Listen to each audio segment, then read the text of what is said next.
अस्सलाम वालेकुम दोस्तों उम्मीद करते हैं कि आप सब खैरियत से होंगे। दोस्तों ये जेवलिंग कंपनी की लॉक स्टिच सिंगर निडल की मशीन है।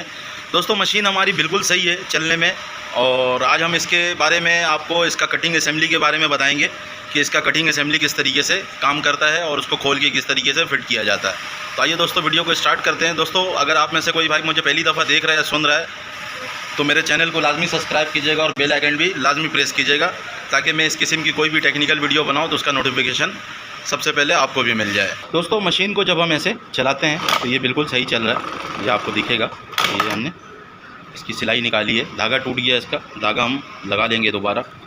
मशीन में प्रॉब्लम नहीं है क्योंकि ये लाइन में चलती भी मशीन थी। मैंने वीडियो बनाने के लिए इस मशीन को उठाया है और आप लोगों को कुछ सिखाने की कोशिश कर रहा हूँ। तो दोस्तों वीडियो को फुल देखना है, वीडियो को स्किप कर करके नहीं देखना है। जब तक आप फुल वीडियो देखेंगे नहीं तो आपको समझ में नहीं आएगा। तो ये हमारी मशीन बिल्कुल सही चल रही है। दोस्तों आज वीडियो इस टॉपिक पे है कि ये जो कटिंग असेंबली झूला है, ये अगर यहाँ से टूट जाए या इसमें कोई प्रॉब्लम आ जाए तो हम इसको किस तरीके से चेंज करेंगे। तो आज इसी टॉपिक पे मैं वीडियो बनाने वाला हूँ। तो दोस्तों हम सबसे पहले इसको खोलने के लिए कि बिल फ़र्ज़ अगर आप किसी कंपनी में ट्राई देने जाते हैं या आपके दुकान में या आपके कारखाने में ऐसी इस किस्म की कोई मशीन लगी हुई है, क्योंकि ब्रदर हो गया, जोकी हो गया, या डोमा हो गया, जीएमसी हो गया, या बायो हो गया, ये जितनी भी मशीनें अभी आ रही है जो चाइना वाले बना रहे हैं, तो उसके अंदर जो नाइफ असेंबली का सिस्टम है वो एक ही दिया हुआ है। सबसे पहले ये मॉडल ब्रदर की मशीन में आया था, उसके बाद अब ये सारी मशीनों में यही सिस्टम लग के आ रहा होता है। तो उससे ये होगा कि आपको आसानी होगा कि आप नाम के ऊपर नहीं जाएंगे, आप ये पार्ट्स को देख के और इसको सही कर सकेंगे। दोस्तों इसको हम लोग गोली असेंबली कहते हैं अपनी उर्दू ज़ुबान में। तो इसके अंदर ये 3 नंबर की एलकी का स्क्रू लगा हुआ है, इसको हमने लूज़ कर लेना। लूज़ करने के बाद फिर यहाँ पे एक लॉक लगा हुआ है जो हमारा स्प्रिंग लॉक कहलाता है। ये रबड़ के पीछे लगा हुआ होता है। ये रबड़ जो है मशीन पुरानी होने की वजह से सड़ गया है, बिल्कुल इसी वजह से टूट के निकल रहा है। अक्सर ऐसा होता है कि मशीन का कटिंग यानी कि पायदान पीछे मारते हैं और मशीन कटिंग नहीं करती है, निडल ऊपर चला जाता है। तो ये रबड़ वगैरह जो भी इसके अंदर लगा हुआ होता है ये पिघल जाता है, यानी कि ऑयल की वजह से। ऑयल जैसे जैसे टैंक के अंदर पुराना होता जाता है तो ये रबड़ को गला देता है। रबड़ गल जाता है तो ये शाफ्ट जो इसके अंदर लगा हुआ है बीच में, इधर से ऐसे यहाँ पे शाफ्ट लगा हुआ है जिसको ये सोलोनाइट पुश करता है। सोलोनाइट इधर से पुश करता है तो ये ऐसे आगे बढ़ता है और ये केम के ऊपर चढ़ जाता है। ये कटिंग केम लगा हुआ है जो शटल रॉड के अंदर लगा हुआ होता है। तो हमने इसको खोल लेना। अब हम इसको कैसे खोलेंगे? इसको खोलने का आसान तरीका ये है कि हम यहाँ से स्प्रिंग लॉक निकाल लेंगे और ये 3 नंबर की एलकी का स्क्रू जो है ये लूज़ कर लेंगे। छोटे पेचकस की मदद से हमने इसका ये जो स्प्रिंग लॉक लगा हुआ है इसको हमने बाहर निकाल लेना है। तो शाफ्ट हमारा बिल्कुल आज़ाद हो जाएगा। ये हमने स्प्रिंग लॉक इसका यहाँ से बाहर निकाल लिया है, ये स्प्रिंग लॉक है। तो इसके बाद हम क्या करेंगे, ये जो शाफ्ट है इसको हम यहाँ पे ऐसे रोकेंगे और ये जो 3 नंबर की एलकी का स्क्रू है इसको हम टाइट करेंगे। फिर हम इसको ऐसे आगे लेके जाएंगे और शाफ्ट को हम रोक लेंगे। शाफ्ट को यहाँ पे ऐसे रोक के और इसको हम लूज़ करेंगे, ऐसे लूज़ करके फिर इसको हम ऐसे पीछे छोड़ेंगे। शाफ्ट को ऐसे दबा लेना है, एलकी से ऐसे दबा लेना है ताकि शाफ्ट आगे नहीं जाए, सिर्फ ये पीस आगे जाए। फिर हमने इसको टाइट कर लेना है और इधर से ये दिखना शुरू हो जाएगा। इस जगह से शाफ्ट जो है हमारा दिखना शुरू हो जाएगा। ये आपको दिख रहा होगा कि इधर ये शाफ्ट बाहर दिख रहा है। तो इसको हमने फिर दोबारा ऐसे लूज़ करना है, यही अमल करना है। यही अमल हम करते जाएंगे तो ये शाफ्ट हमारा बाहर आ जाएगा। एलकी से हमने इसको दबाना है और ये गुटके को हमने पीछे करना है। अगर इधर से नहीं जाए तो इधर भी हम इसको सपोर्ट ऐसे कर सकते हैं और ये ऐसे पीछे कर देंगे। पीछे करने के बाद फिर हम इसको टाइट करेंगे और ये इधर से शाफ्ट आपको बाहर दिख रहा होगा। प्लास की मदद से या नोक प्लास की मदद से इसको हमने पकड़ लेना है, इधर ऐसे इधर बाहर निकाल के और इसको हमने ऐसे यहाँ पे पकड़ लेना है। पकड़ने के बाद फिर हम दोबारा ये 3 नंबर की जो एलकी हमने टाइट किया था इसको हम लूज़ कर लेंगे। तो ये हमने लूज़ किया, लूज़ करके ये जो गोली असेंबली है इसको हम पीछे धक्का देंगे और शाफ्ट को इधर से ऐसे खींचते जाएंगे। तो शाफ्ट तकरीबन हमारा बाहर आ गया है, ये थोड़ा सा अटका हुआ है तो इसको हम ऐसे खींच के निकाल लेंगे। इधर आपको ये बॉल जैसा बना हुआ है शाफ्ट के ऊपर, यहाँ पे छोटा पेचकस लगाएंगे और ये लीवर को हम ऐसे पीछे कर लेंगे और फिर इधर से इसको हम ऐसे धक्का देंगे आगे, तो ये शाफ्ट हमारा बाहर आ गया। ऐसे हिला हिला के हमने शाफ्ट को बाहर निकाल लेना है। कटिंग असेंबली में अगर आपका किसी भी किस्म का फॉल्ट आ जाए तो आप इसी तरीके से उसको सेट कर सकते हैं। या किसी कंपनी में आप जॉब इंटरव्यू के लिए जा रहे हैं, वहाँ पे अगर इस किस्म का कोई काम आपको मिल जाता है कि ट्राई देना है आपको इसके ऊपर, तो आप इस तरीके से मसले को फाइंड आउट कर सकते हैं। तो शाफ्ट हमने निकाल लेना है। शाफ्ट जो रबड़ हमारा पिघल गया था, उस रबड़ की वजह से ये आसानी से नहीं निकल रहा है, रबड़ उसको जाम कर रहा है। अब ये काफ़ी बाहर आ गया, इधर से हम ऐसे घुमा घुमा के खींच के बाहर निकाल देंगे। तो ये हमारा ये शाफ्ट इस तरीके का बना हुआ है।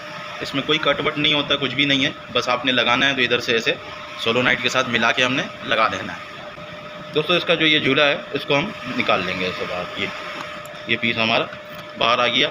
अक्सर ये ब्लॉक है, इस ब्लॉक के अंदर जो पिन लगा हुआ है ये पिन भी टूट जाता है, और ये वाला भी जो पिन लगा हुआ है ये वाला भी टूट जाता है, और ये गोली जो है ये भी ख़राब हो जाता है, या यहाँ से ये पीस पूरा टूट जाता है, क्योंकि ये बिड़ का बना हुआ होता है। इसमें हल्का सा भी कोई ज़ोर वगैरह या चोट मारेंगे तो ये टूट जाता है। दोस्तों अब ये जो हमारे पास ये एक गोली लगा हुआ है, इधर एक पिन लगा हुआ है और इधर ये एक ब्लॉक लगा हुआ है, तो ये क्या काम कर रहा है, ये किस लिए लगा हुआ है, तो इसके बारे में भी डिस्कस कर लेते हैं। इसके बारे में हम ये बताना चाहेंगे आपको कि ये जो गोली लगा हुआ है, ये गोली क्या कर रहा है, ये नाइफ़ को मूविंग नाइफ़ के करीब ला रहा है ऐसे, यानी कि इसको आगे ला रहा है। इधर मूविंग नाइफ़ लगा हुआ, ऊपर फिक्स नाइफ़ लगा हुआ है, ये इसके करीब ला रहा होता है। ये ऐसे ऐसे मूव होता है जब ये केम के ऊपर चढ़ता है, ऐसे जो ये केम हमारा लगा हुआ है केम के ऊपर चढ़ता है और व्हील घूमता है, तो इसको मूव करके ऐसे पीछे लाता है। तो ये जो ब्लॉक है ये इस सांचे के अंदर अटका हुआ होता है। इधर एक सांचा बना हुआ है, इधर से एक शाफ्ट लगा हुआ है जो इस गुटके पे टाइट हुआ हुआ है, इस वाले 4 नंबर की एलगी के गुटके पे, तो ये इसके साथ काम कर रहा है। इसके अंदर एक छोटा सा बुश लगा हुआ होता है, यहाँ 2 नंबर की एलगी से वो रुका हुआ होता है। बुश भी अक्सर टूट जाता है, अगर बुश टूट जाए तो आपने यहाँ से 2 नंबर की एलगी लूज़ करना है और यहाँ से 4 नंबर की एलगी का स्क्रू लूज़ करके इस शाफ्ट को हम इधर खींचेंगे तो ये बाहर आ जाता है। और अक्सर इसके अंदर ये भी होता है कि ये जो प्लास्टिक है ये गल जाता है, ये गल जाता है तो ये शाफ्ट जो इसके अंदर चल रहा होता है, जो अभी हमने निकाला है, ये गल के इस शाफ्ट के ऊपर पिघल जाता है पूरा, यानी कि इसको जाम करने लगता है। जब ये ऐसे मूव करो तो ये सही मूव नहीं होता, तो ये चीज़ें आपने नोट करना है। अब ये गोली जो है ये वाला, ये यानी कि कटिंग करवाने का काम कर रहा है, और ये जो पिन लगा हुआ है ये वाला पिन क्या काम कर रहा है, ये नाइफ यानी कि ये असेंबली को ऐसे वापसी ले जाने का काम कर रहा है। क्योंकि जब हमारा व्हील घूम रहा होता है तो ये जो हिस्सा है ये वाला, ये हिस्सा आगे इसके साथ ऐसे टकरता है, ये ऐसे लगा यहाँ पे, ये इस तरीके से टकरता है तो उसको वापसी ऐसे धक्का देता है तो ये पीछे आ जाता है।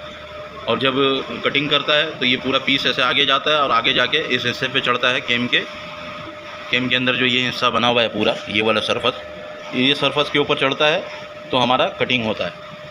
तो इस तरीके से हम इसको फाइंड आउट करेंगे।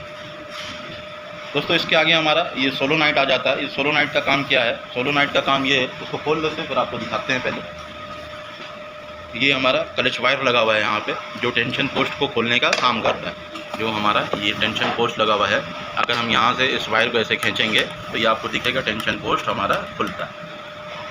तो ये इस काम के लिए यहाँ पे लगा हुआ है। अब जब हमारा सोलोनाइट ऐसे आगे की तरफ जाता है, जब इसके अंदर करंट आता है, मैग्नेट बनता है तो इसको ऐसे चिपका लेता है। जब इसको ऐसे चिपकाता है तो सोलोनाइट अंदर की तरफ गया ऐसे, और ये क्लच वायर खींचा जाता है। जब क्लच वायर खींचा जाता है तो टेंशन पोस्ट खुल जाता है उसी वक्त। और उसी वक्त हाथ के हाथ जब ये इस तरीके से आगे आता है तो इधर जो शाफ्ट लगा हुआ है, ये शाफ्ट गोली जो हमारे असेंबली के ऊपर है, इसको हाथ के हाथ ऊपर ही चढ़ा देता है, यानी कि इसके ऊपर चढ़ता है और व्हील हाफ राउंड में घूमता है और कटिंग हो जाता है। अगर ये सोलोनाइट नहीं खुलेगा, यानी कि ये हमारा जो टेंशन पोस्ट है, ये अगर ऐसे नहीं खुलेगा तो धागा हमारा छोटा कटने लगता है। जो अक्सर मशीन के अंदर धागा निडल से कट जाता है या बिल्कुल छोटा कट जाता है, वो इसी वजह कर कटता है कि हमारा जो ये क्लच वायर की सेटिंग है ये सही नहीं हुई भी है, या ये क्लच वायर अंदर से टूट गया है। तो इसको हम खोल लेते हैं और खोल के फिर आपको दिखाते हैं।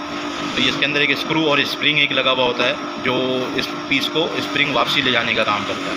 तो ये स्क्रू हमने ऐसे लूज़ कर लेना, लूज़ करके बाहर निकाल लेना।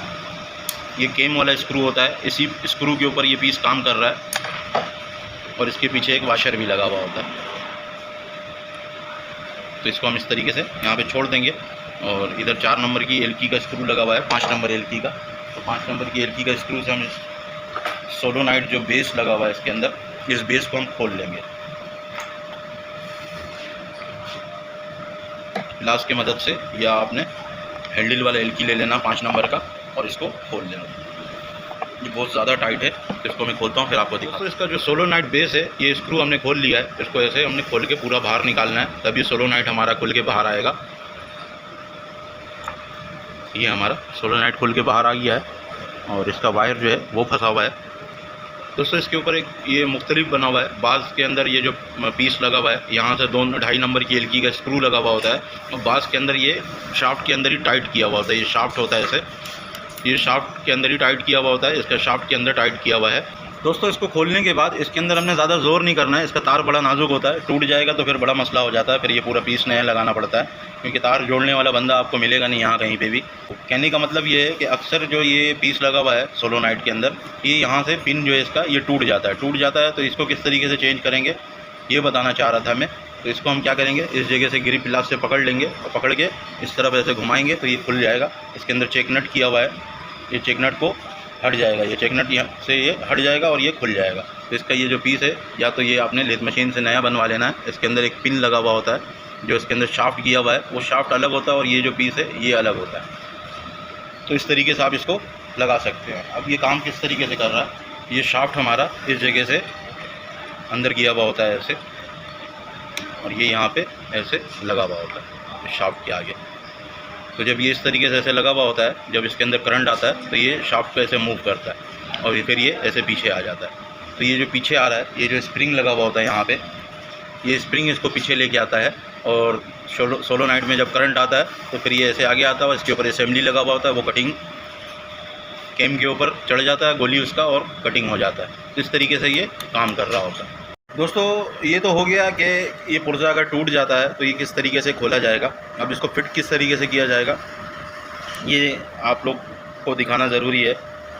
तो अगर इसके अंदर कोई भी गोली या किसी भी चीज़ का मसला है तो आप उसको हल कर लें। हल करने के बाद फिर इसको लगाने का जो आसान तरीका है, सबसे पहले हम इसका ये ब्लॉक यहाँ पे बैठाएंगे ऐसे, ये ब्लॉक यहाँ पे बैठेगा। शाफ्ट को हम दोबारा बाहर निकाल लेंगे।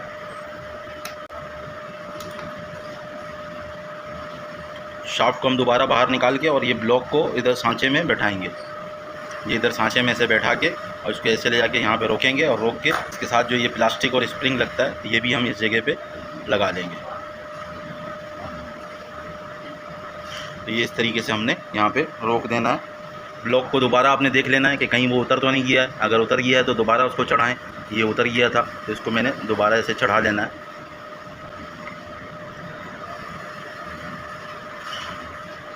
और इसको हम स्प्रिंग को दोबारा ऐसे बैठा देंगे यहाँ।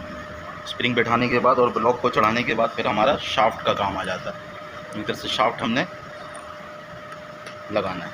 ये शाफ्ट ऐसे स्प्रिंग के जो प्लास्टिक है उसके सेंटर से, और जो ये पीस है हमारा इसके सेंटर से शाफ्ट को हमने आगे लेके जाना है। इधर से हमने शाफ्ट को ऐसे अंदर ले जाके और उसको बिल्कुल अंदर तक का बैठा देना है।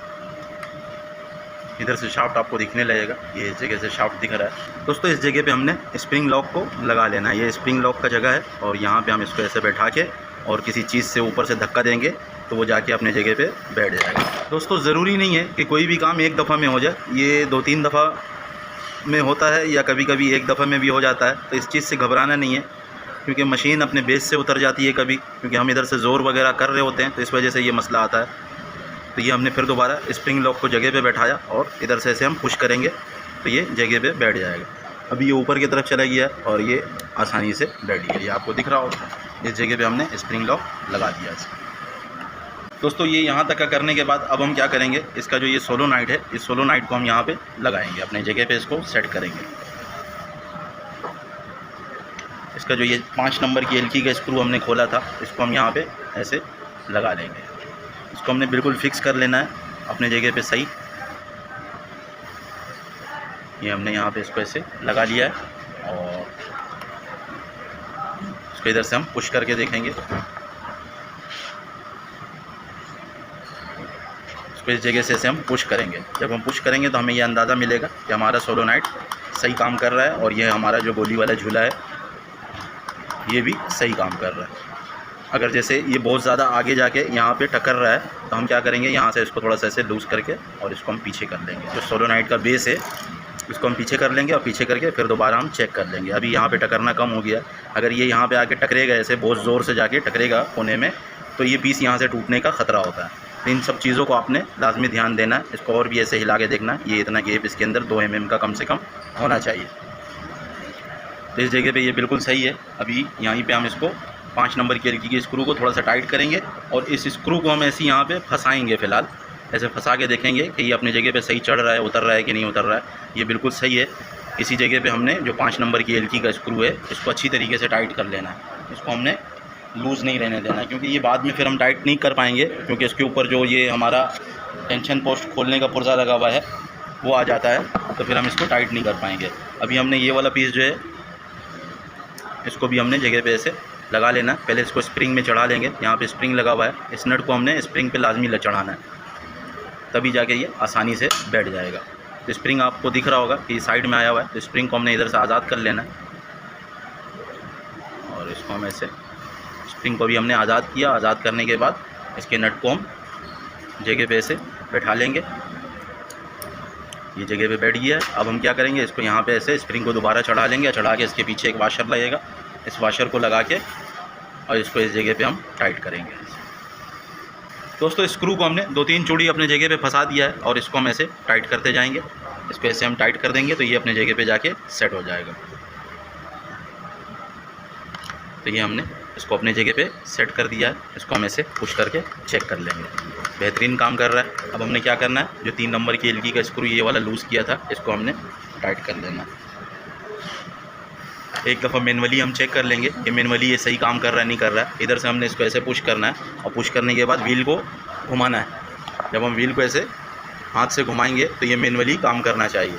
अगर मैनुअली काम सही नहीं करेगा तो चलते वक्त भी सही काम नहीं करेगा। अभी जैसे आपको दिख रहा होगा ये हमने इधर से पुश किया हुआ है और ये बिल्कुल बेहतरीन काम कर रहा है। तो इसी तरीके से इसको हम सेट करेंगे तो ये सही हो जाएगा बिल्कुल।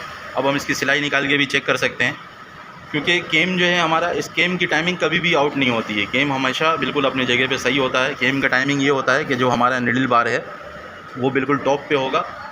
जैसे ये जो टेकअप लीवर लगा हुआ है, ये वाला टेकअप लीवर, ये बिल्कुल टॉप पे होगा और केम हमारा बॉडी के साथ सीधा होना चाहिए। ये जो ये बॉडी है, ये जो पूरा बॉडी है, बॉडी के साथ ये जो स्क्रू है ये ऐसे सीधा होना चाहिए। अगर 19-20 ऐसे ऊपर या नीचे हो तो उससे कोई फ़र्क नहीं पड़ता, लेकिन इसकी टाइमिंग यही होती है। और इसी तरीके से यहाँ से तकरीबन 2 mm दूर होना चाहिए, 2 mm या 2.5 mm थोड़ा सा दूर होना चाहिए, ताकि जब ये इसके ऊपर आके ऐसे चढ़े तो ये टकरे भी नहीं और टूटे भी नहीं। दोस्तों मशीन को हम चला लेंगे ऐसे और चला के चेक कर लेंगे। तो ये आपको दिख रहा होगा कि धागा बिल्कुल सही काट रहा है। इतना ही बड़ा धागा कटना चाहिए। दोस्तों उम्मीद करते हैं मेरी वीडियो से आप लोगों को कुछ सीखने को मिला हो, और अगर कुछ सीखने को मिला है तो मेरे वीडियो को अपने दोस्त यारों के साथ लाजमी शेयर कीजिएगा और अपने जॉब पार्टनर के साथ भी लाजमी शेयर कीजिएगा। दोस्तों अगर आप में से कोई भाई मुझे पहली दफ़ा देख रहा है और सुन रहा है और मेरी वीडियो आप लोगों को समझ में आती है और मेरा काम समझ में आता है तो मेरे चैनल को लाजमी सब्सक्राइब कीजिएगा, ताकि इस किस्म की कोई भी मैं टेक्निकल वीडियो बनाऊँ तो उसका नोटिफिकेशन आपको भी सबसे पहले मिल जाए। एंड दोस्तों अल्लाह हाफिज़।